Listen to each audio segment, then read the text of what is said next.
There's a lot to love about Donkey Kong Bananza. It's the latest entry in Nintendo's decades-long design exploration of how to find the fun in 3D platforming and action games. Whether it's Super Mario Galaxy breaking up the pacing into weird and wacky planetoids, to Legend of Zelda Breath of the Wild and Tears of the Kingdom and their unrestrained exploration and experimentation. Each entry has given players the tools to interact with the world and then find joy in often the simplest and most primitive of actions. With Bananza from the very beginning, giving players the opportunity to revel in smashing the ever-loving fuck out of everything that's in front of you. But while I could easily write an entire essay on this philosophy, where the fun is found more in the journey than the destination, instead I want to talk about something that's bound to be overlooked. Outside of the smashing, the bashing, the blowing shit up and turning into a swole ostrich, one of my favourite aspects of Donkey Kong Bananza is the story. And it's the simplest trick that Nintendo employs to give this game its feel-good factor. I'm Tommy Thompson, this is Design Dive on AI in Games, and let's dig into what is, for me, one of the most rewarding design tricks that Donkey Kong Bananza employs, and how it's a classic game AI technique being put to great use. Nintendo threw the timeline purists of their fandom into disarray when it announced that DK's companion in Bananza is none other than Pauline, who more recently appeared as the jazz-fueled mayor of New Donk City in Super Mario Odyssey, and of course smashing the other queens of the racetrack in Mario Kart World.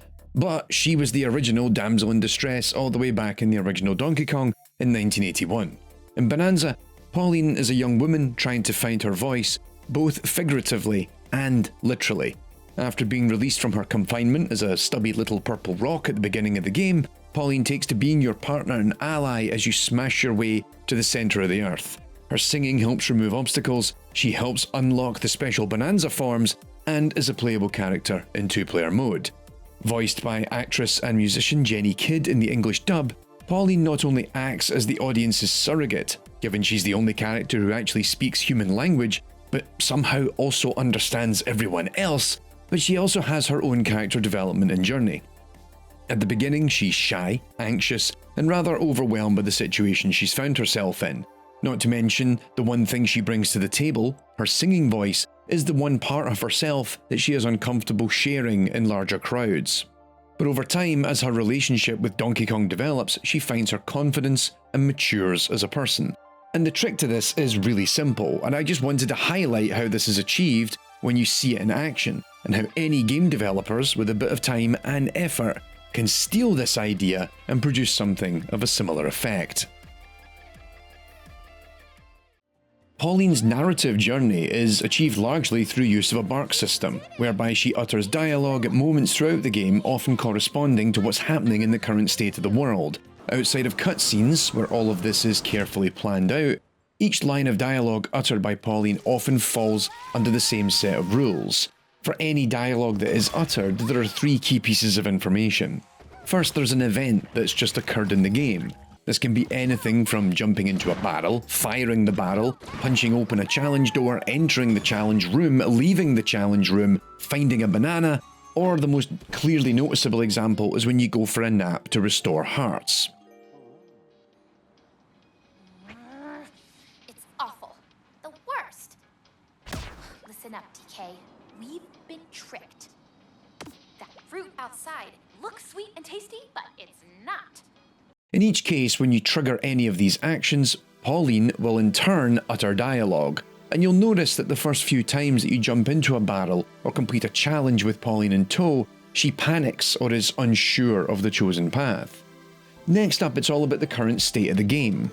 What level you're on dictates the dialogue when you rest. It's a simple lookup function that corresponds the dialogue with the specific getaway that you've unlocked. Plus, the writers have deliberately written these small sequences such that the earlier ones convey Pauline's unease, while the latter ones help reinforce her wonder and excitement at each layer of the planet's core. Lastly, the state also includes the history of what has occurred up until this point. As the player makes progress, the state also includes a whole bunch of history. How many times you've completed a challenge room, how many times you've jumped into and fired a barrel. Over time, when a certain threshold is reached, the line of dialogue for an event is going to switch out. Pauline stops yelling in a panic when you fire out of a cannon, and instead she cheers in excitement. All of this is a really simple trick, and it's one that any game developer can steal by simply tracking how many times a specific event occurs and where that event occurs. From that, you can then make characters show development and change. We've talked about this in other examples over the years, notably Alien Isolation Xenomorph doesn't learn, it unlocks subtrees of its behaviour based on the number of times an event occurs, and when that reaches a threshold, it can now do another behaviour within its systems. But also there's plenty of other examples of using audio, the barks, to convey information to the player. As discussed in our AI 101 episode, first published back in 2022, this is a common tactic for sharing information. As we discussed in the episode, Call of Duty 2 is perhaps one of the earliest examples of this at scale, with around 20,000 lines of dialogue in the game, which much of it being put through a bark system that selected them based on the current mission and what was happening in the current moment. Meanwhile, games like God of War use the system such that your companion NPC Atreus reacts to combat, but also gives hints during puzzles. Sometimes too many. And even Hades uses pretty much what Donkey Kong Bananza is doing for an entire dialogue and conversation system. Sometimes you don't need a fancy dialogue tree, or even a large language model. Donkey Kong Bananza shows that even now, with but a simple rule-based system, a bunch of metadata, and some good writers, you can add a lot of depth to an otherwise ancillary part of your game.